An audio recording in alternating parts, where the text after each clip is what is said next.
Magtatag-ulan na. Pero may nagbabadyang Super El Nino?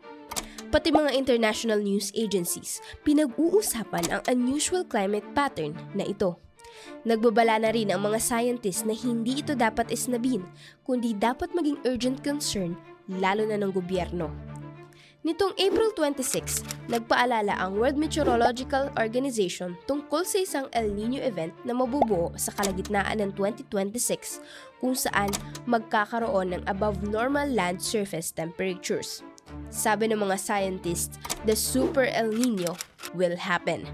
European climate expert placed a 100% probability on it and Pag-asa at 92%. Looking at its global impact, nakita sa mga computer model na ang paparating na El Nino ay ang pinaka-intense mula pa noong 1950.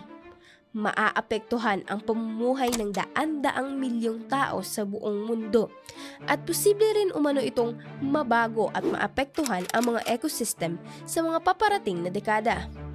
Maaari ring maging pinakamainit na taon sa kasaysayan ang 2027. Ang Super El Nino ay nangyayari kapag ang surface temperature sa Central Pacific Ocean ay lumampas sa 2 degrees Celsius. In recent history, 3 Super El Nino na ang naghatid ng delubyo sa buong daigdig. Iyan ay noong 1982 to 1983, 1997 to 1998, at 2015 to 2016. Nasaksihan ng mundo ang matinding tagtuyot sa Australia, mga pagbaha sa South America, at forest fire sa Indonesia. Ang Super El Nino kasama ang epekto ng global energy crisis ay posibleng magpabilis ng inflation para pataasin ang presyo ng langis, pagkain at iba pang produkto, lalong paghina ng piso kontra dolyar, pagbaba ng produksyon ng palay dahil sa limitadong water supply, at posibleng shortage sa supply ng bigas. Ayon kay Institute of Crop Science scientist Dr. Teodoro Mendoza, magkakaiba ang epekto ng Super El Nino sa Pilipinas. Sa Northern at Central Luzon, nakaamba ang matinding tagtuyot at reservoir inflow deficits.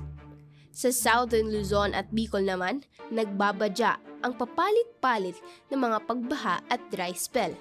Posibleng bumaba ang sugarcane at fisheries sa Visayas, habang mararanasan naman sa Mindanao ang localized drought o tagtuyot na makakaapekto sa produksyon ng mais, pinya at export crops. Suwestyon ni Professor Mendoza para maibsan ang epekto nito, gawing moderno ang irigasyon sa Pilipinas na maaaring katulad ng canal networks ng Vietnam. I-empower ang mga kooperatiba tulad sa Thailand. Palawigin ang energy sources o pinagkukunan ng enerhiya tulad sa Malaysia, pagtatatag ng fiscal buffers at makipag-ugnayan sa mga bansang kabilang sa ASEAN. Nagbabala siya na kung walang systematic na reforma, mahuhulog ang bansa sa mas malalim na pagdepende sa importation, mas malalang inflation at paglaganap pa ng kahirapan. Politically speaking, magsisimulang maramdaman ang epekto nito habang nasa ilalim pa tayo ng Administrasyong Marcos. Nabala ngayon sa impeachment, sa pagtugi sa mga politikong sangkot sa korupsyon at tensyon sa West Philippine Sea.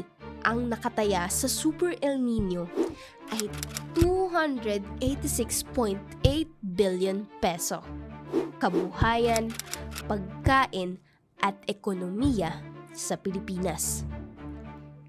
Hihintayin pa ba nating mangyari ito bago tayo umaksyon?